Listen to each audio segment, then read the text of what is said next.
जय हिंद दोस्तों। आज यूपीपीसीएस मेंस 2024 की परीक्षा का डे 2 है। ध्यान दीजिएगा।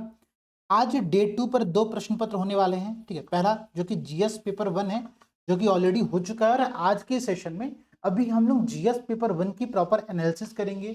कौन से प्रश्न कहां से पूछे गए, प्रश्नों का नेचर कैसा था, ये पेपर पिछले वर्ष की तुलना में टफ था या फिर इजी था, और इसके साथ ही साथ करंट अफेयर से कितने प्रश्न इस बार पूछे गए हैं, प्रश्नों का ट्रेंड कैसा रहा, इन सब बातों का एक बहुत ही डीप और एक बहुत ही बेहतरीन एनालिसिस यहाँ पर हम लोग करने वाले हैं। ध्यान दीजिएगा। सबसे पहले समझते हैं कि पेपर का पैटर्न कैसे होता है। देखिए, आयोग के द्वारा जो जीएस पेपर 1 सामान्य अध्ययन प्रश्न पत्र 1 का जो सिलेबस डिफाइन किया गया है, उसके अंतर्गत क्या क्या चीजें शामिल है। तो एक तो आपका हिस्ट्री है, भारतीय संस्कृति और इतिहास है, जिसके अंतर्गत एंशियंट हिस्ट्री से लेकर के मॉडर्न हिस्ट्री तक की चीजें आती हैं।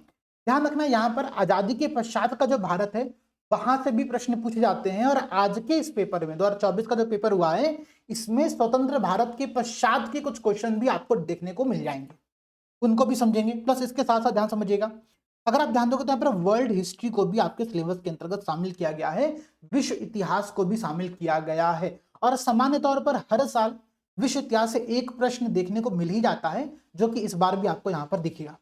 इसके साथ ही साथ अगर आप ध्यान दोगे तो यहाँ पर, ठीक है, यहाँ पर ज्योग्राफी को शामिल किया गया, भूगोल को शामिल किया, जहाँ पर भारतीय भूगोल और विश्व भूगोल दोनों शामिल होते हैं। इसके साथ साथ कुछ छोटे टॉपिक होते हैं जिनसे प्रश्न पूछे जाते हैं, जैसे कि सोसाइटी, समाज का आपका एक टॉपिक होता है, महिलाएं, वुमेन्स के एक टॉपिक होते हैं। इसके साथ ही साथ अगर आप देखोगे तो रीजनलिज्म, क्षेत्रवाद हो गया आपका, ठीक है। और इसके साथ साथ वैश्वीकरण, जो ग्लोबलाइजेशन है, इन सब टॉपिक से आपको हर साल एक फिक्स पैटर्न है आयोग का, जिस पर आपको प्रश्न देखने को मिलते हैं।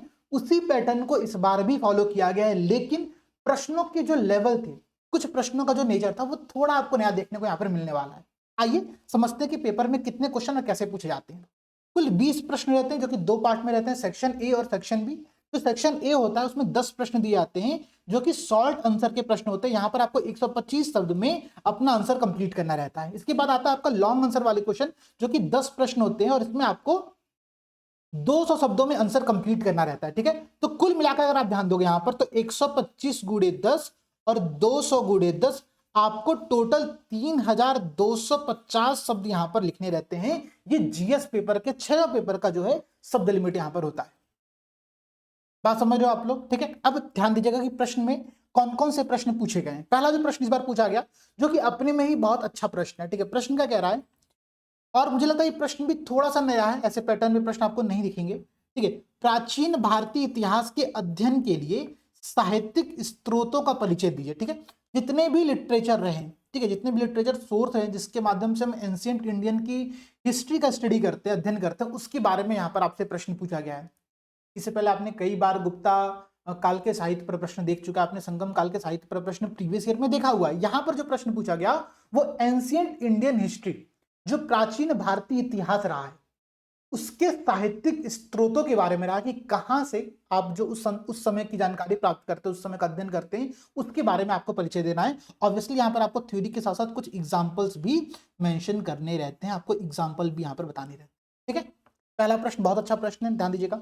सेकंड प्रश्न देखो, स्वतंत्र भारत के पश्चात की बात कह रहा है। ठीक है, कि स्वतंत्रता के तुरंत बाद, ठीक है, give an account of the challenges faced by the India immediately after independence. आजादी के तुरंत पश्चात भारत ने कौन कौन सी चुनौतियों का सामना किया, उसका एक लेखा जोखा प्रस्तुत करिए। तो बहुत सारी चुनौती रही होंगी। ठीक है, जैसे कि अगर आप देखोगे तो एक तो सबसे बड़ी चुनौती रही एग्रीकल्चर सेक्टर की। ठीक है, हम खाद्यान्न में क्या थे, हम खाद्यान्न में दूसरे देशों पर डिपेंडेंट हो रहे थे। अमेरिका से हमको जो सड़े हुए अनाज यहाँ पर इंपोर्ट करना पड़ा था, जिसके माध्यम से हम अपने लोगों का पेट भर पा रहे थे। तो सबसे बड़ा क्राइसिस तो यही था। प्लस इसके साथ साथ बहुत सारे क्राइसिस और रहे होंगे। ठीक है, कैसे पॉलिसी बनेगी, क्या चीजें हुआ होंगे, कैसे चुनाव कराने रहे होंगे। ठीक है, उन सब चीजों का आपको यहाँ पर संक्षिप्त परिचय देना, योजना आयोग की भूमिका यहाँ पर आपको डालनी पड़ेगी, और जो भी अदर चीजें आपको यहाँ पर समझ में आती हैं, उन चुनौतियों को बताते हुए, ठीक है, उन चुनौतियों के बारे में आपको यहाँ पर लेखा जोखा एक प्रस्तुत करना है। ठीक है, तो प्रश्न ये भी बहुत अच्छा है, बहुत यूनिक टाइप का प्रश्न आपको देखने को मिलेगा।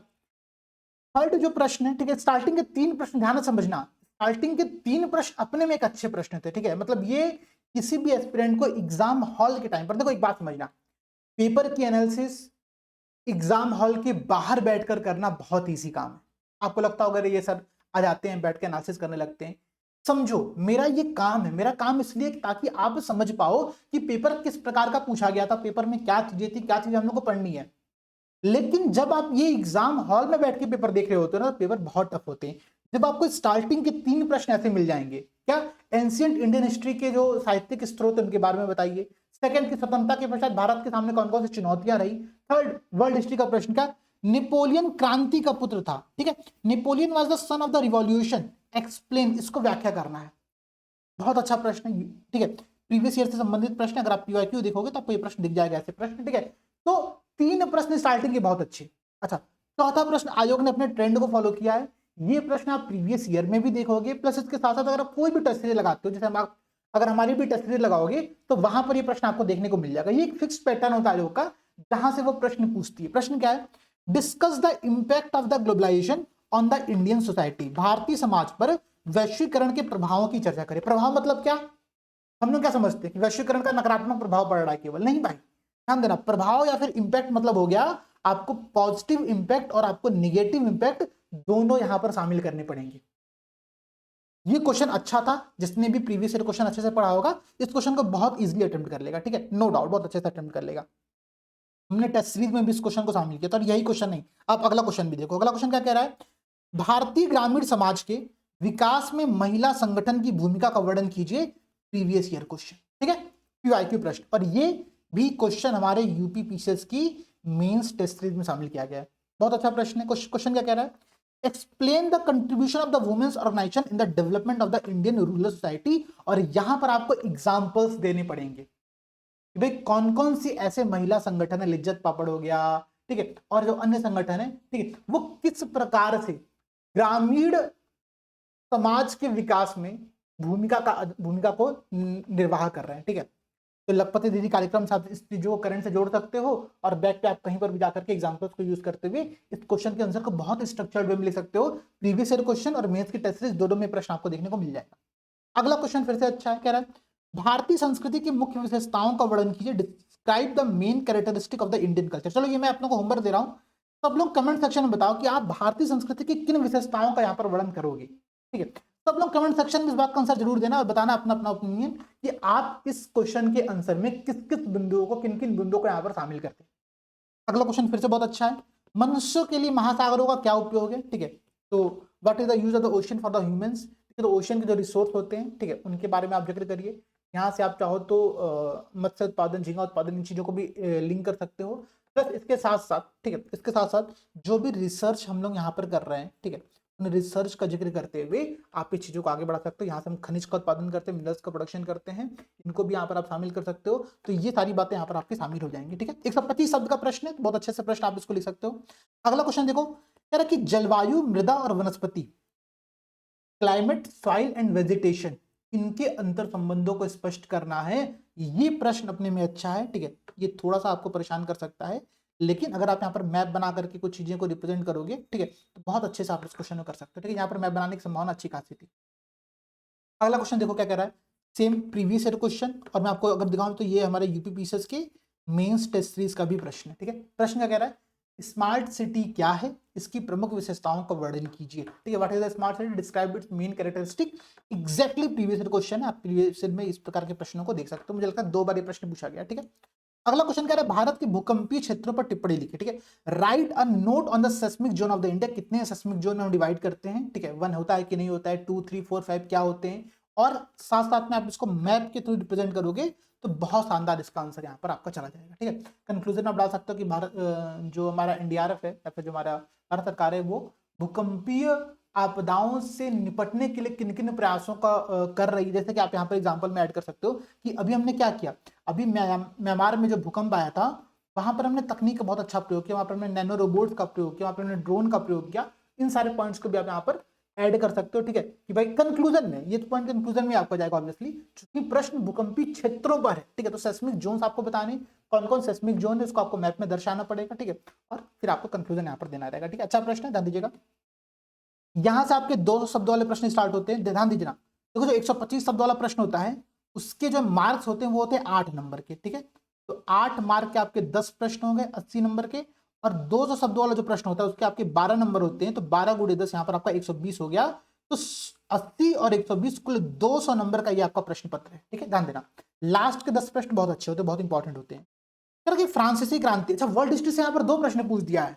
देखो भाई ध्यान देना, वर्ल्ड हिस्ट्री से जनरली एक प्रश्न की संख्या आपको देखने को मिलती है, लेकिन इस बार 2 प्रश्न आपको दिखेगा। पहला प्रश्न क्या देखा आपने, आपने पहले प्रश्न देखा कि नेपोलियन क्रांति का पुत्र था, और दूसरा प्रश्न यहाँ पर आपने देखा कि जो फ्रेंच रिवॉल्यूशन है वो क्या है, वो प्रबोधन काल, एनलाइटमेंट पीरियड का एक सुपरिणाम है, एक ग्रेट रिजल्ट है, इसके बारे में आपको कमेंट करना है। बहुत अच्छा प्रश्न है। तो वर्ल्ड हिस्ट्री भाई कोई इग्नोर नहीं कर सकता, जितने भी लोग मेंस देने जा रहे हो एटलीस्ट आप प्रीवियस ईयर क्वेश्चन देख करके जाओ, पीवाईक्यू आप देख करके जाओ, क्योंकि पीवाईक्यू में ये प्रश्न आपको देखने को मिल जाएगा। क्लियर है, क्योंकि फ्रांसीसी क्रांति पर जहां तक मैं श्योर हूं तो मैंने भी एक प्रश्न भी मेंस के मॉक टेस्ट में आप लोगों को कराया था। अगला देखो, बंगाल में क्रांतिकारी आंदोलन के विकास को रेखांकित कीजिए, outline the development of the revolutionary movement in the Bengal. ठीक है, बहुत अच्छा प्रश्न है। क्योंकि देखो भारत में जो क्रांतिकारी मूवमेंट हुआ उसका एक बहुत बड़ा क्षेत्र बंगाल में रहा है। ठीक है, तो मुझे ऐसा नहीं लगता कि आपके पास यहाँ पर फैक्ट या फिर एग्जांपल्स की कमी होगी। बंगाल से आप बहुत सारे एग्जांपल्स फैक्ट लेकर के अपने आंसर को इनरीच कर सकते हो, यहाँ पे लिख सकते हो। अगला क्वेश्चन कह रहा है कि भारतीय समाज अपनी विशिष्टता और सांस्कृतिक विविधता के लिए जाना जाता है, चर्चा कीजिए। Indian society is known for the uniqueness and the cultural diversity, discuss. Conclusion में मैंने आप लोगों को एक बहुत अच्छा पॉइंट बताया था, जब भी हमको कल्चरल डाइवर्सिटी पर प्रश्न आए, ठीक है, आप एक पॉइंट डाल दो, एक भारत श्रेष्ठ भारत। ठीक है, याद है आप लोगों को, मैंने आप लोगों को समझाया था एक भारत श्रेष्ठ भारत का एग्जाम्पल, काशी तमिल संगम का एग्जाम्पल, जहां पर हम लोग कल्चरल डाइवर्सिटी को एक साथ मिलाने का प्रयास कर रहे हैं। ठीक है, तो ये कितने अच्छे एग्जाम्पल्स हैं जिसका आप कंक्लूजन में प्रयोग कर सकते हो, ये सब हमने डिस्कस किया हुआ है। अगला क्वेश्चन देखो, गरीबी के कारणों और परिणामों की चर्चा कीजिए। अच्छा प्रश्न, प्रीवियस ईयर में आपको इस प्रकार के प्रश्न देखने को मिल जाएंगे, तो ये प्रश्न आपको परेशान नहीं करता। ठीक है, भारत में बढ़ता हुआ क्षेत्रवाद किस प्रकार से अर्थव्यवस्था और राज्यव्यवस्था को प्रभावित कर रही है, स्पष्ट कीजिए। ठीक है, रीजनलिज्म जो है वो किस प्रकार से इकोनॉमी और पॉलिटी को अफेक्ट करा, ध्यान देना। फिर समस्या क्या होती है, क्षेत्रवाद को जनरली लोग नकारात्मक तौर पर देखते हैं, ध्यान रखना। क्षेत्रवाद के सकारात्मक परिणाम भी है, पॉजिटिव इंपैक्ट भी, जो कि आपको अपने आंसर में शामिल करना पड़ेगा। पॉजिटिव इंपैक्ट क्या, कि क्षेत्रवाद के कारण से जो जो जो क्षेत्रीय राजनीति है वो आगे बढ़ रही है, क्षेत्रों का विकास हो रहा है। देखो क्षेत्रवाद का ही परिणाम क्या है, तेलंगाना का अलग होना, क्षेत्रवाद का ही परिणाम उत्तर प्रदेश उत्तराखंड और इन चीजों का अलग होना। ठीक है, तो क्षेत्रवाद से कुछ पॉजिटिव इंपैक्ट आपको देखने को मिलते हैं ना, उसके बारे में यहाँ पर आपको बताना है। ठीक है, तो पॉजिटिव इंपैक्ट भी बताना है और निगेटिव इंपैक्ट भी बताना पड़ेगा, नकारात्मक प्रभाव भी बताना पड़ेगा। तो दोनों डायमेंशन आपको शामिल करना, कोई एक डायमेंशन पढ़ के मत चलना केवल। ठीक है, अगला क्वेश्चन कह रहा है कि जनसंख्या विस्फोट भारत के समग्र विकास के लिए गंभीर चुनौती, कथन की समीक्षा कीजिए। Population explosion is a serious challenge to India's holistic development. अच्छा प्रश्न है। ठीक है, ये प्रश्न आपको प्रीवियस ईयर में भी देखने को मिल जाएंगे, इस नेचर के प्रश्न। ठीक है, भारत में स्मार्ट ग्राम की अवधारणा पर प्रकाश डालिए। स्मार्ट ग्राम की प्रमुख विशेषताओं का वर्णन कीजिए। यही थोड़ा यूनिक प्रश्न आपको देख सकता है, नया प्रश्न देख सकता है। ठीक है, ये परेशान भी कर सकता है।